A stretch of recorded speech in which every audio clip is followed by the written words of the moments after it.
வணக்கம், நான் தான் உங்கள் டி.கே. சகர்.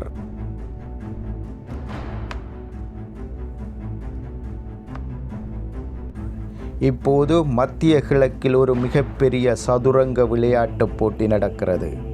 ஒரு பக்கம் ஈரான், மற்றொரு பக்கம் இஸ்ரேல், அதுக்கு பின்னால் உலக சக்தியான அமெரிக்கா. இந்த மூன்று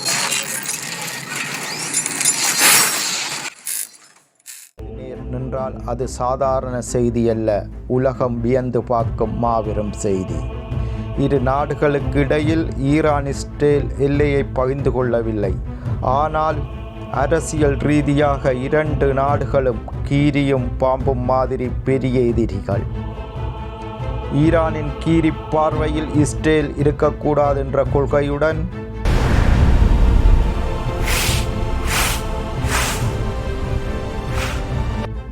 இஸ்ரேலின் பாம்பு பார்வையில் ஈரான் அணு ஆயுதத்தை வைத்திருக்கக்கூடாது என்ற கொள்கையுடனும் இருக்கிறது.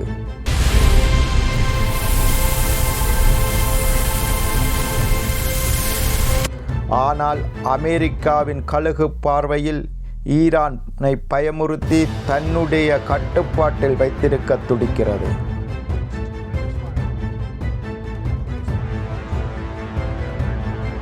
இந்த போரானது முழு போராக மாறும் என்று நீங்கள் நினைக்கிறீர்களா? அதற்கு நிச்சயம் கொஞ்சம் குறைவென்றுதான் நானும் கருதுகிறேன்.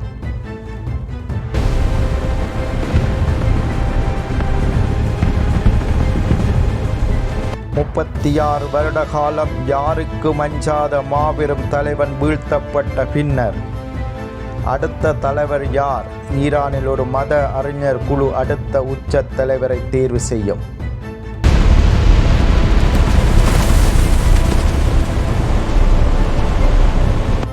இங்கே கடுமையான கொள்கை கொண்டவர் வந்தால் மீண்டும் பழிவாங்கும் மனநிலை உருவாகும். எதிர் நாடுகளுடன் மீண்டும் போர் பதற்றங்களை உருவாக்கும். பிராந்திய ஆயுத குழுக்கள் செயற்பட மிக வாய்ப்புகள் அதிகம் இருக்கும். ஆனால் அமைதியான அணுகுமுறை கொண்டவர் வந்தால் போர் பதற்றத்தை தவிர்த்து பேச்சுவார்த்தை மூலம் தீர்வுகளை கண்டு ஈரானை மீண்டும் கட்டியெழுப்புவதற்கான வாய்ப்புகளும் அதிகம் இருக்கும்.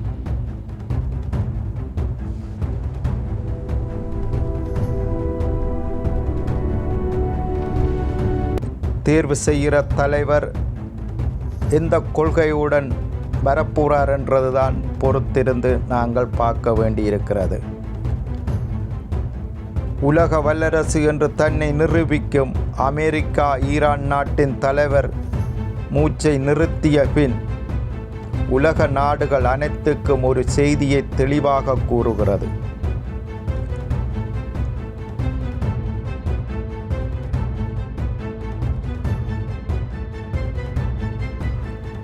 உலகை தீர்மானிக்கும் சக்தி அமெரிக்காவான நாங்கள்தான்.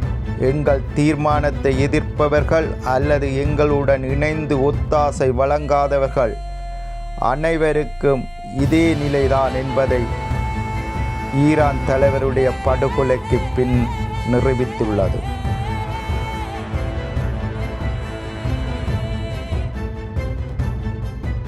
இஸ்ரேலும் அமெரிக்காவும் இணைந்து ஈரானின் முக்கிய அணு மையங்களை மட்டும் குறிவைத்து தாக்குதலை நடத்தினால் இங்கே பாரதூரமான பல உயிர்களும் பல கோடிக்கணக்கான பொருளாதார சேதமும் ஏற்படும்.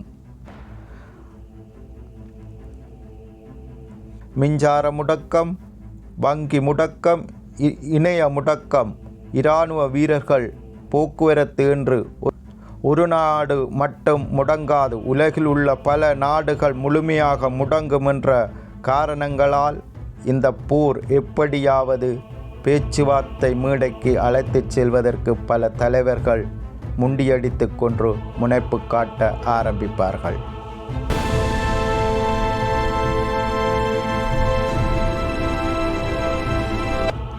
ஈரானை பொறுத்தளவில் மிகவும் பலம் வாய்ந்த ஒரு நாடாகத்தான் பல உலக நாடுகளால் பார்க்கப்படுகிறது. ஈரானின் கடல் எல்லைக்குள் உள்ள கார்முஸ் நீரிணையில் போர் வெடிக்குமானால் உலக பொருளாதாரத்தில் மிகப்பெரிய அடி விழும். இந்த இடி போல் மின்னல் சிறிய நாடுகளுக்கு மட்டும் அல்ல, பெரிய நாடுகளுக்கும் இடி போல் அது விழும்.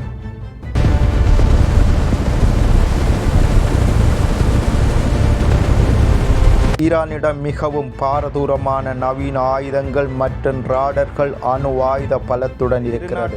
மோதல்கள் பாரதூரமாக இருக்குமானால் இந்த இருநாட்டு மோதல்களும் பலமுனை மோதல்களாக மாறுவதற்கான சந்தர்ப்பங்களும் அதிகம் இருக்கும். பங்குச்சந்தை சரியும், எண்ணெய் விலை உயரும், பொருளாதார அரசியல் மாற்றங்கள் ஏற்படும் காரணத்தால் உலக நாடுகள் எப்படியாவது இந்த போர் பதற்றத்தை தணிப்பதற்கு நிச்சயமாக முயற்சிகள் எடுக்கும்.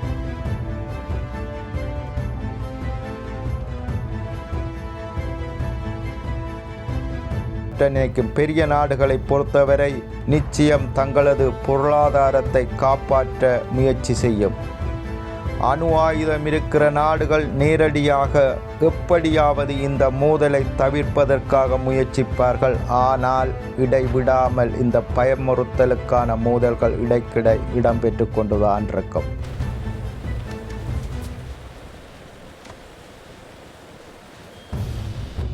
ஆனால் நேரடியாக மூன்றாம் உலகப் போர் ஆரம்பமாவதற்கு சந்தர்ப்பம் மிக மிக குறைவாகத்தான் நானும் கருதுகிறேன்.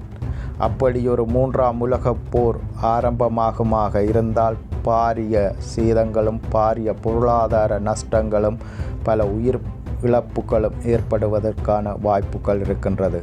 அப்படியான ஒரு நிலை ஏற்படக்கூடாது என்றுதான் நானும் கருதுகிறேன். மத்திய கிழக்கு இன்னும் வெடிக்கவில்லை, ஆனால் தீப்பொறி எப்போதும் அணையவில்லை. ஒரு தவறான நச்சு எரிவாயு ஏவுகணை ஒரு தவறான முடிவு.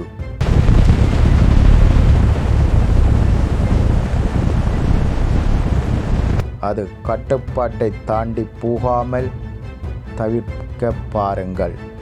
எண்ணெயை ஊற்றி எரிப்பதை தவிர்த்து தண்ணீரை ஊற்றி அணைக்க முயற்சியுங்கள். நன்றி. மீண்டும் இன்னும் ஒரு வலையொலி பதிவினூடாக நான் உங்களை சந்திப்பதில் பெருமகிழ்ச்சி அடைகின்றேன். எனது வலையொலி பதிவுகளை பகிர்ந்து பெல் பட்டனை அமர்த்தி இதற்கான ஆதரவின் தெரிவிகள் என்ற நம்பிக்கையுடன் மீண்டும் உங்களை நான் சந்திக்கிறேன். அன்புடன் டி.கே. சங்கர்.